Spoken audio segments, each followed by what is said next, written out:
Welcome to another episode of Whitetail Rendezvous, coming to you 6 days a week as we interview whitetail experts and hear their traditions and personal stories of the hunt.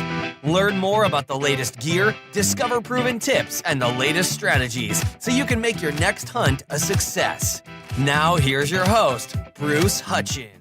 Whitetail Rendezvous is pleased to announce an affiliate relationship with GoHunt.com. Who is GoHunt.com? They are the creators of GoHunt/Insider, the hunting industry DIY leader for everything Western hunting, covering the big game units for the states of Arizona, California, Colorado, Idaho, Montana, Nevada, New Mexico, Oregon, Utah, and Wyoming. What does Insider include? Well, it includes the most powerful research tool ever created for DIY hunters, changing how hunts are found. It includes the draw odds for every state covered.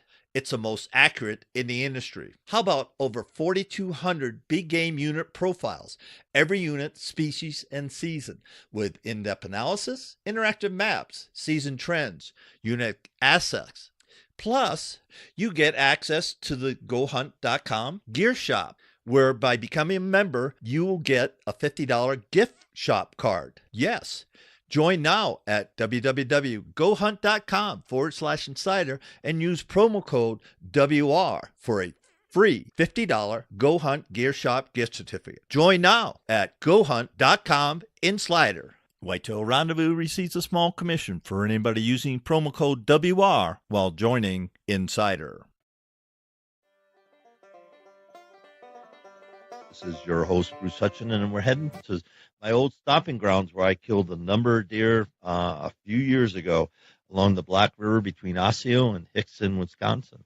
Ryan Nordahl is the owner of Epic Whitetail Habitat, LLC. He's married, he's got a couple kids, and he's a passionate whitetail hunter. And we connected on Instagram, and he's got an early season buck story about Captain Hook. So, Ryan, welcome to the show. Thank you, Bruce. Very happy to be here today. Yeah, I'm really happy to be there because I just got so many fond memories of hunting deer along the Black River there, and it's just great memories, and I'm so happy we connected about it. And so, let's dive right into it. Let's get the backstory and then the hunt for Captain Hook.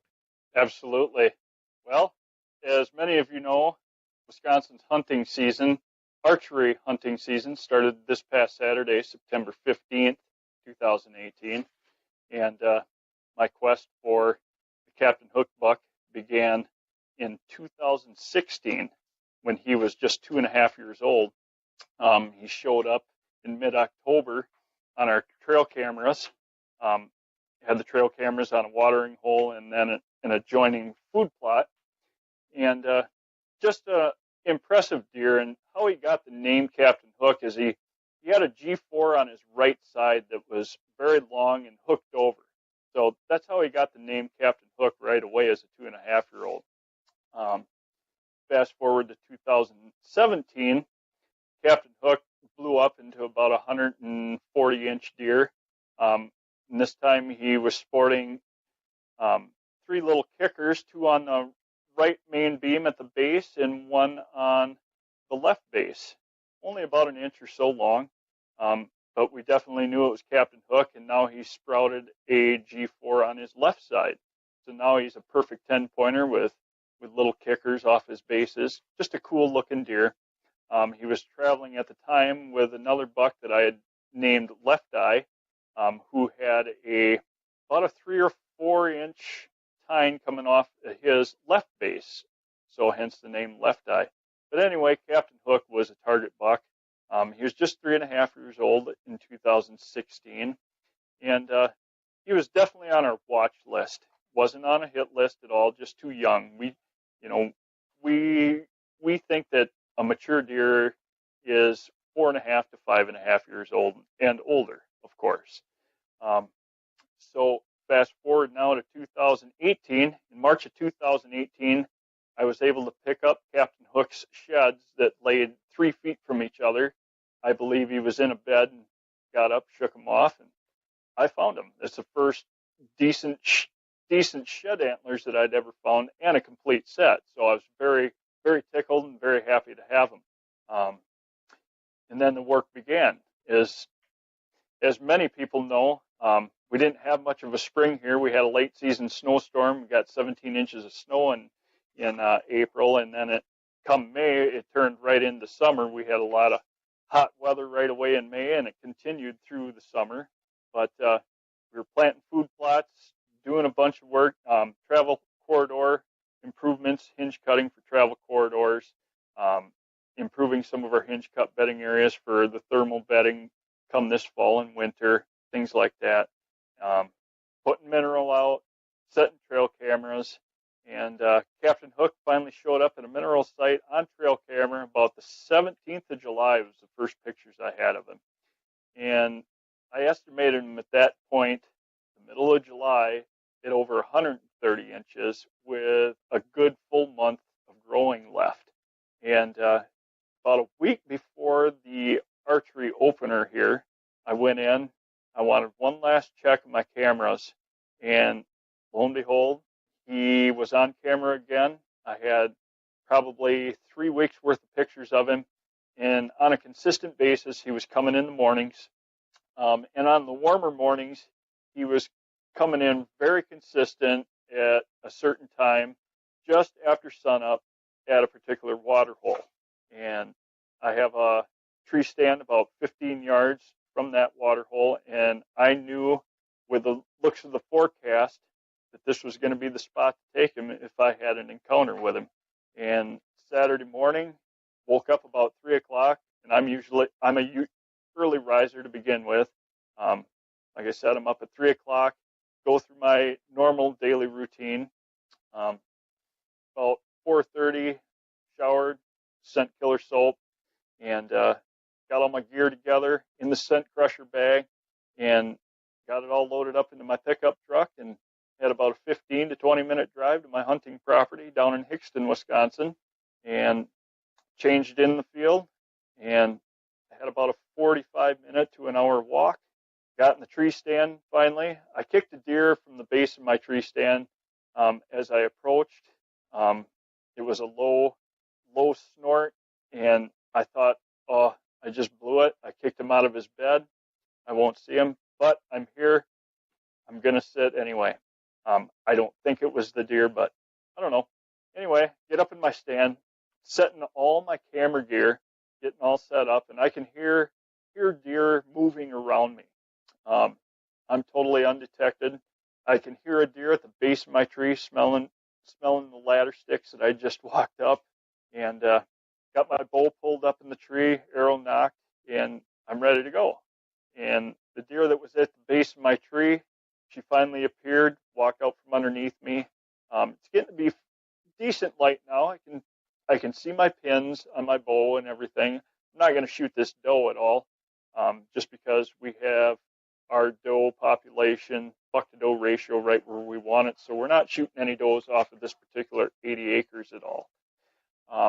She comes out, she takes a drink of water at our water hole. She proceeds to graze a little bit in the food plot, travel corridor. She goes back for a drink of water, and I can hear a buck run up out of the south side of our property, coming up the ridge. I'm sitting on top of a ridge that runs east and west, pretty much smack dab in the middle of our property. A great travel corridor. And right where I'm at, the ridge really pinches down. It's only about 15, 20 yards wide right here. But I could hear him come up the south side after the neighbors went in with their four-wheelers and stuff. There were deer running and blowing all over down there. I could hear it plain as day. And pretty soon, the deer that run up the south side, I can hear him raking on a tree. So right there is an indication that it's a buck. Didn't know at the time that it was Captain Hook. But the doe that's in front of me goes back for a drink of water. She snaps her head up as I can hear that other deer walking in, and you can just read her body language. She just tensed right up, and the deer that was coming in gave a snort wheeze, and she just bolted out of there. And I'm like, well, this is a buck. It's time to get ready. And he comes in. He's coming at me straight on, and I could see his main beams almost touch real close together. and I knew it was Captain Hook, and it was like now or never, get ready. And I got ready. Deer turns to take a drink of water. He's quartered away. He's only 15 yards away. I settled my pins on his vitals, pulled the trigger, and had a complete pass-through, clean pass-through.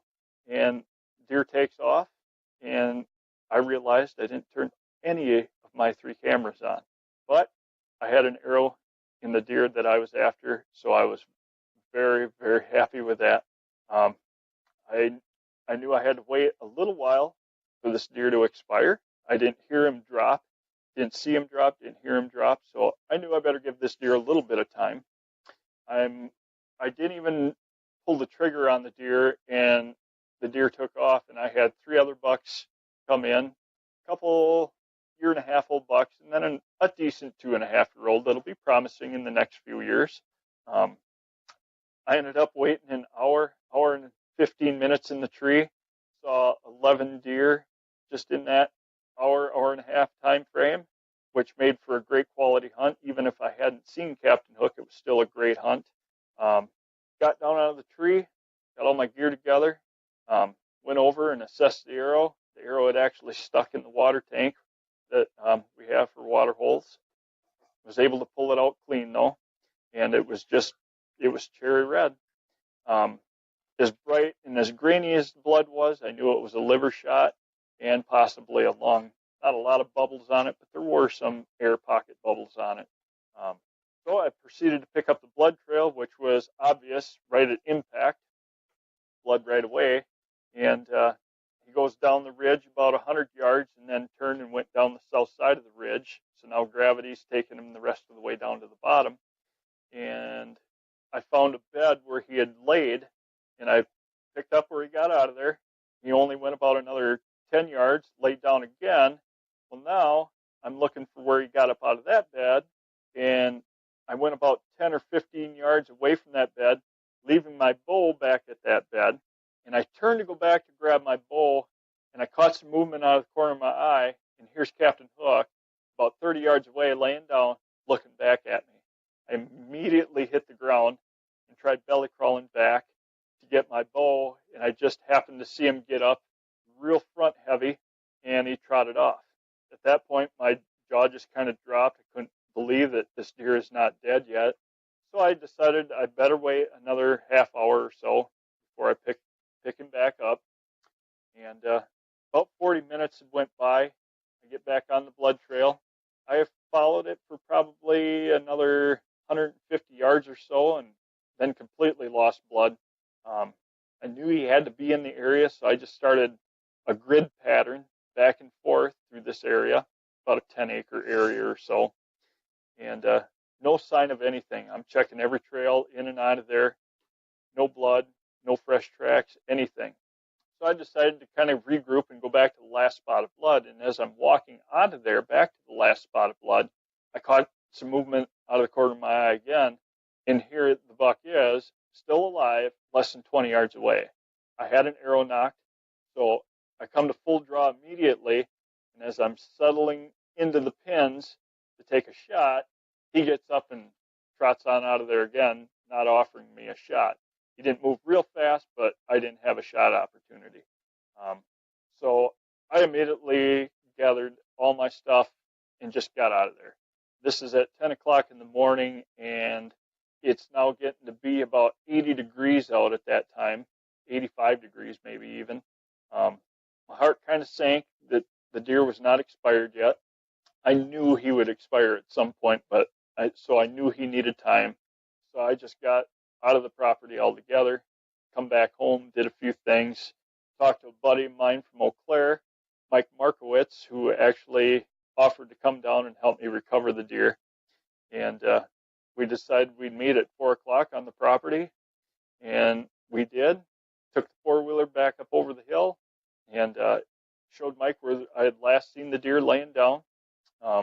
We scouted around that area a little bit, not finding any blood. We probably got about 70 yards or so from where he had bedded down, and Mike finds a spot of blood, and now we're starting to pick up the blood trail again. he runs out into our neighbor's bean field, who I have permission from to be on his property to recover any deer, and we give them the same permission as well. It's just a neighborly thing to do. He runs into the bean field, which has pretty much dropped all its leaves now, and we're just finding pin drops of blood. We knew this deer was not in the field. We'd glassed the field over really good, so now we're just checking the edges, any trails coming in and out of the bean field, and we'd probably search for another hour with no sign whatsoever. So my heart is just kind of sinking, and we were very close to calling off the search. My heart is sinking, and we're going to go back, find out the last blood, and we're walking back along the edge of the bean field, and I come across a trail that I wasn't quite sure if I had checked or if Mike had checked at all, and I decided I better go in here just to cover my tracks, and I got in about 20 yards, and I finally discovered a spot of blood. And it was an obvious spot of blood. It was probably an inch in diameter or so, and splattered, of course. And we started picking up more blood. And we tracked it about another 50 yards or so, and we lost it again. And the trail split just ahead of that. So I went one way, Mike went the other way. For probably 15, 20 minutes, we searched around like that with no sign. We crossed paths. Mike just goes where I just come from, and I went to where he just come from. And about 5 minutes later, Mike, with authority, says my name, and the trail that he was on had actually went into a patch of goldenrod that was about head high or so. And like Mike said, I saw that the goldenrod, the interior of it was rolled down, and I went through where the trail went, and there he was laying. This is about 6 o'clock in the evening, and I tell you that was the end of a long, hot, worrisome day. I thought I'd lost this deer, and when we found him, it was very emotional, because it brought the end of a great chapter on a great deer, and just all the hard work and everything had culminated at that point. All the hard work from spring all the way through summer to the time we recovered the deer. It was just, I was very happy and grateful for that deer, and he'll end up going about 155 to 160 inches, I believe. Quite so something. That's my story. Yes. And I'm gonna try to bring up Captain Hook right now. Bear with me. Yep. That didn't work. We had it queued up, folks. I apologize, but that's just the way it goes sometimes. There we go. And for you that can see it, hopefully you can see it on the show. There is Captain Hook, and just a gorgeous, gorgeous early season whitetail buck from west central Wisconsin. And Ryan should be very proud of that. The thing I want to just add to that story is that, Ryan just stayed with it and worked it out, because the deer's there.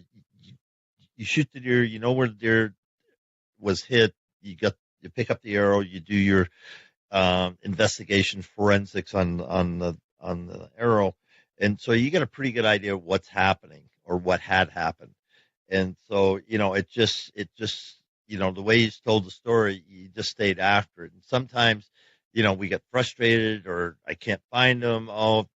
3 hours has gone by and the meat it's piled up, but I can't use the meat. There's a lot of things, negative things that you can go through. And in researching you a little bit, Positive Affirmation, Think and Go Rich, or any of these types of books where you keep a positive framework on it. And the other thing is the ethical part of it is that, you shot the deer, so you're going to do everything possible to recover that deer. I know Absolutely. friends now that, they'll give it their best shot, then they'll call in tracking dogs. They'll do whatever they need to do to bring that deer back. And, that bodes well, and that's a great segue to Epic Whitetail Habitat LLC and what you bring there. So let's share at the middle of the show here. Let's share why that business came to be, what you're doing with it, how are you doing with it, how people get in touch with you, and all those factors of Epic Whitetail Habitat LLC. Well, Epic Whitetail Habitat come about from a long history of hunting traditions in my family. My father got me into hunting when I was 6 years old. Sat in a tree stand with him for the first time on the first day archery season in 1984. So that'll give you a perspective of how old I actually am. Anyway, I grew up on a dairy farm. I farmed with my brother full-time out of high school for 15 years. And in 2011, I walked away from the dairy farm. And because of the size we were at with the dairy farm, it just wasn't supportive of two families anymore. So it was easier for me to walk away. My brother's older than I am, so I let him have the authority, I guess. But I had various jobs in the last 5 or 6 years, and I just knew working for myself was my path in life. And about a year ago, I sat down and just had I thought about very long and very hard what it was that I really wanted to do. And I knew my passion, my life's work was to serve the whitetail deer and to serve people who pursue the whitetail deer and have a passion for the whitetail deer as much as I do. In 2013, I had the privilege of going along with a couple buddies on their property who had hired Jeff Sturgis, another whitetail property manager, and I learned a lot from that gentleman. Very happy and grateful for that experience. I started going on YouTube, researching other people in this industry, Steve Bartilla, Jake Ealinger from Michigan, and I just started to study those guys, study what they're doing, what they're offering their clients, everything, their management plans, things like that, and I just kind of come up with my own way of doing things.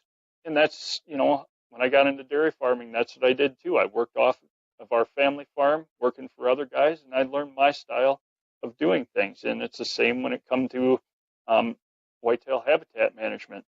You learn from others, but you develop put your own twist on things. And in September of 2017, I proclaimed that Epic Whitetail Habitat LLC was going to be my business. And I've worked hard at it, putting videos together on YouTube, and I'll launch them on Facebook and Instagram as well. I started getting clients in about March or April of last year that took me to Michigan, Indiana, Illinois, Iowa, eastern Minnesota. In 2019, I'm looking forward to going out to Pennsylvania and West Virginia and helping a few clients out. I'm just very blessed guy, keeping a positive attitude, and I want my clients to have more success than I do when I go into these properties.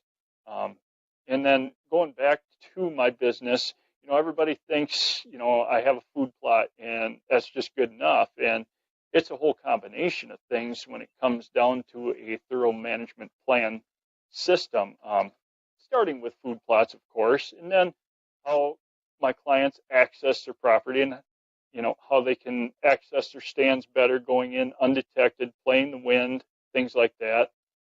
We evaluate how the deer are traveling to and through their properties, where they bed, where their safe zones are, where they socialize the most, things like that.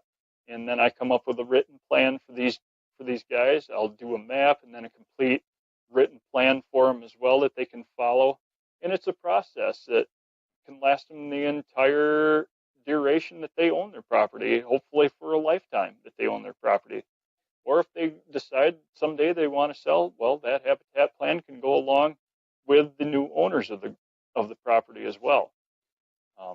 But yeah, that's a little bit about my business and what I do. I also offer planting food plots and helping guys to do hinge cuttings, things like that. Most of our food plot work remains in the state of Wisconsin, eastern Minnesota, northeast Iowa, just due to our location where we're at here in west central Wisconsin. How do people get a hold of you? How can they reach out to you? They can direct message me on Instagram or Facebook. Then also, I run ads in some of the local papers and stuff with my phone number.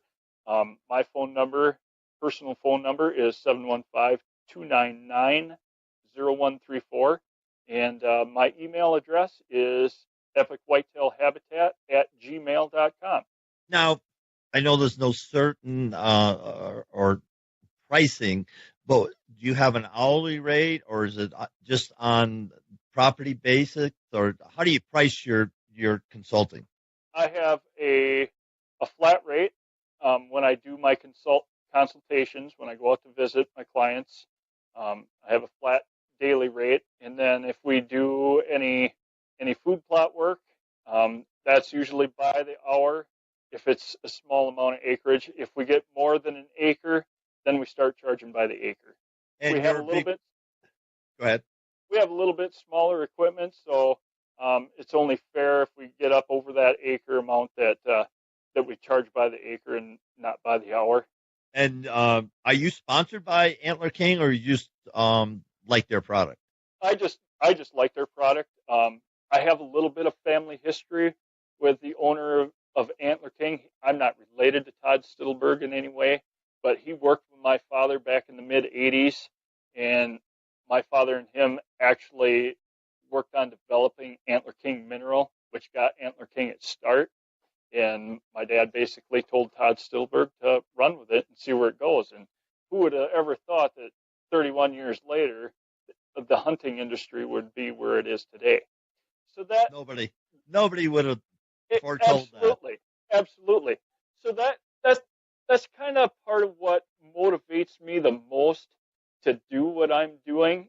Is my dad never took a chance. I don't want to be like that. I took a chance and went after my dream, and it's been a success for me. You know, by the grace of God, I'm truly blessed to do what I do for a living. Well, Ryan, I hope we can cross paths when I'm in Wisconsin. I'll be in Wisconsin for pretty much the whole month of November. That's awesome. the plan right awesome. now. You know, so okay. I'll look forward to that. But let's now. We got another story, but we have to go upstairs, so I don't have any traveling music queued up. But Ryan's going to take a few steps, and head upstairs, because he's got a buck up there called. Let me get Long Time Flare. So it sounds like Long Time Player, but it really isn't. So Ryan's going to share the story real quick here. Just got to get up here. Get the kid gates up. Okay. I don't know if you can see him there real well. Okay, huge drop time coming off. Yep. Coming off the G2 on the right-hand side. Yes. So much character on that buck. That's amazing. Yes. And he's actually got a few little kickers on each G2 as well on both sides. But that particular deer, I shot him in 2013. I had a little bit of history with him. In 2012, during our late season, so about a week and a half before Christmas that year, I had this buck coming in at about 50 yards. At that time, he did not have the flyer. If he had it that season and broke it off, I do not know. I was not running trail cameras at that time in 2012. Fast forward to 2013, I had seen this deer about a week before our archery season in the field, and it was in the dark, and my headlights on my vehicle had just actually shined him, and he'd gotten up and taken off so fast. But I'd noticed that flyer at that time, wasn't sure that it was a flyer. I thought it was just velvet hanging off of him, and I wasn't running any trail cameras that summer either. Finally, I put out a trail camera just after the 1st of October that year, and noticed that it was a flyer, and it was like he became #1 hit list buck, the only buck I wanted that year. And every picture I had of him up until about the 7th of November was a nocturnal picture. We made the mistake of hunting this deer too hard, too many days, but I found a creek crossing where the majority of the deer coming into this particular plot were crossing. So I figured I'd catch him in the morning, beginning of November now, coming off the food plot and back to bedding. That was the 6th of November that I set that stand. On the morning of the 7th, I got up got out there, and I'm like, I really should go up to that food plot. I just have a hunch that he's going to be there. But I decided, no, I set this stand on this creek crossing, so I'm going to go there. I hunted until probably 11 o'clock or noon that day never saw a deer. And this is the 7th of November. Never saw a deer that morning. So I get down out of the stand, and I run up to that food plot, check that camera, and he had been there at 7:30 that morning. Had 3 different pictures of him. Oh, boy. Okay. Friday morning, nice and crisp. It was about 25 degrees that morning. I go up to the food plot. The wind was not in the most favorable direction that morning, so I set a different stand across from my normal stand just to play the wind. As soon as it got daylight, I crashed the horns together. I rattled in a small fork-horn buck that morning, and then about 15 minutes later, long-time flare comes in. He's coming in a totally different direction than I anticipated him to come in, and he ended up being at 8 yards, but I could not get a shot. It was real thick and brushy there, and I just could not get a shot, and he turned and just kind of walked out of there. He wasn't spooked out of there or anything like me. Couldn't smell me, nothing. The following Sunday morning came.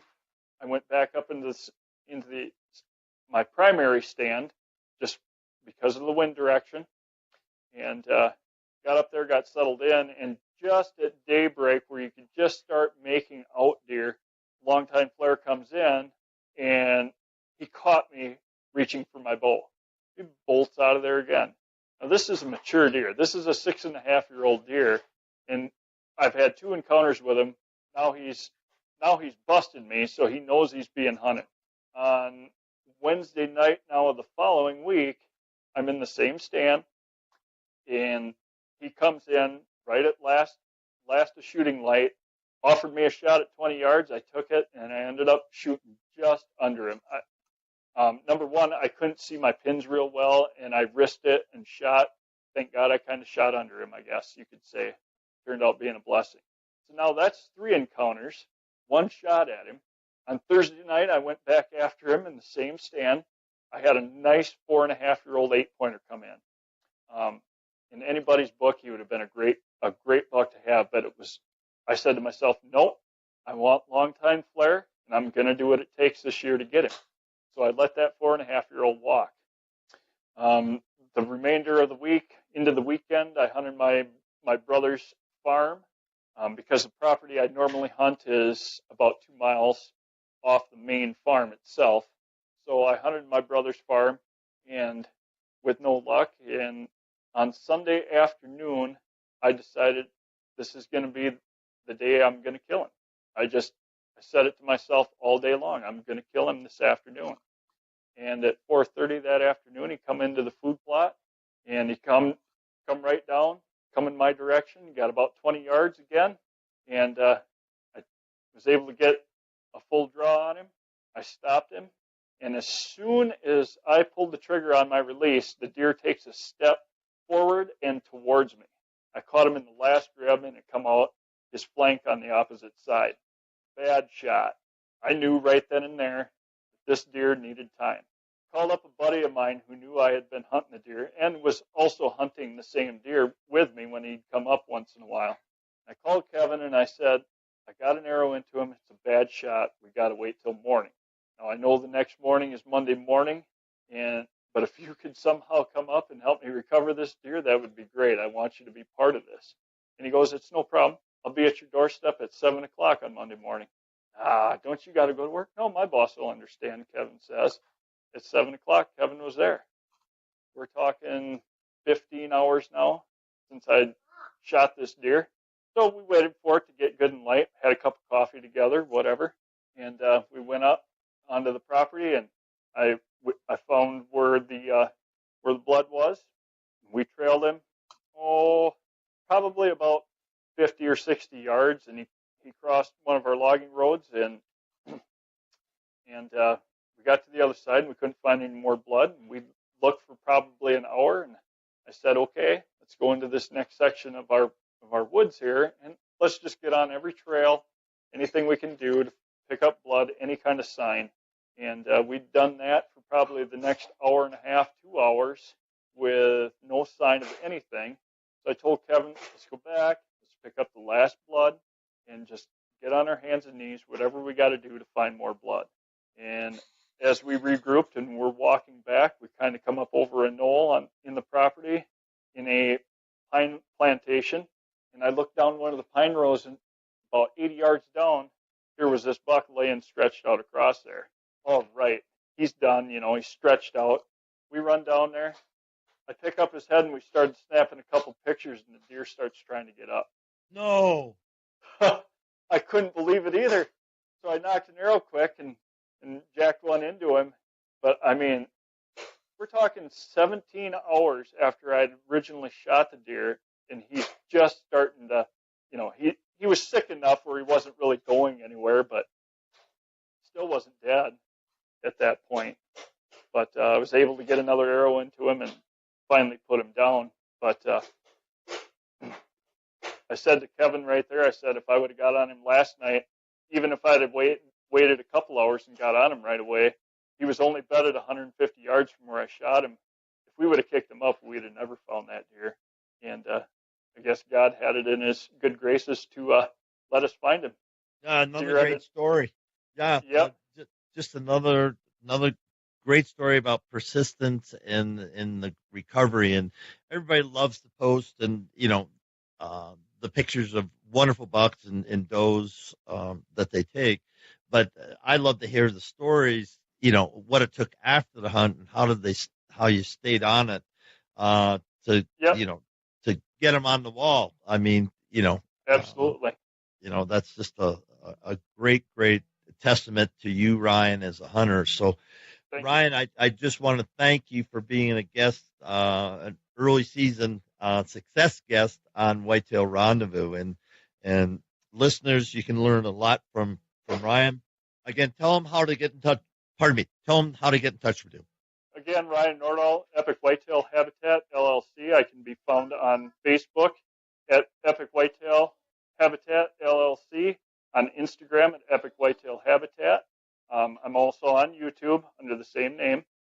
I can also be reached via email at epicwhitetailhabitat@gmail.com, or I can be contacted directly on my phone, voice or text, 715-299-0134. So with that, we'll close it out. Another exceptional episode of Whitetail Rendezvous. And Ryan, on behalf of over 100,000, hundreds of thousands of listeners of Whitetail Rendezvous podcast, thank you for bringing it to the show today. Thank you, Bruce. Really enjoyed it. Hey, folks, we got a new sponsor. It's called Buckwild Coffee. What's so special about Buckwild Coffee? Well, a gazillion people go to Starbucks every day and drink coffee. Well, why shouldn't Buckwild Coffee offer you light, medium, or dark roast with free shipping? All you have to do is go to whitetailrendezvous.com, go to shop, and order your coffee, and I'll ship it out for free. Hey, thanks so much for visiting Buckwild Coffee. The best brew in the West, the best brew around the campfire, the best brew in the hunting shack, the best brew anywhere. Buckwild Coffee. Get yours today.